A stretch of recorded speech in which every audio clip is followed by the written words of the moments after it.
বোলিংয়ের পাশাপাশি ব্যাটিংটাও বেশ ভালোভাবেই সামলাতে পারেন তাসকিন আহমেদ। লঙ্কান প্রিমিয়ার লিগে ব্যাট হাতে দলকে স্বল্প রান হলেও যোগ করতে সাহায্য করলেন তিনি।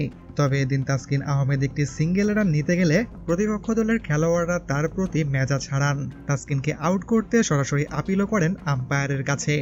শেষ ওভারের দ্বিতীয় বলটি প্যাডে লাগা মাত্রই সিঙ্গেল রান নেওয়ার জন্য ছুটেন তাসকিন আহমেদ, আর অপরদিকে সেই বলটি ধরার জন্য ছুটেন বোলার। তবে তাসকিন আহমেদ আগে থেকেই ঠিক করে নিয়েছিলেন যে তিনি বাদিক দিয়েই ছুটবেন, তাই তো তিনি রান নিতে গেলে এবং ফিল্ডার বলটি ধরতে গেলে মুখোমুখি সংঘর্ষ হওয়ার একটা সম্ভাবনাও তৈরি হয়।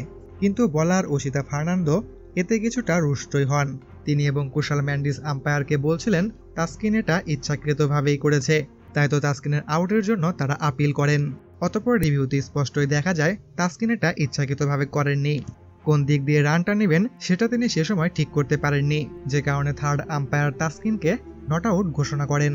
অপরাজিত থেকে একটি 4 এবং একটি 6 সহ 10 বলে 15 রানের ছোট্ট ইনিংস খেলেন তাসকিন আহমেদ।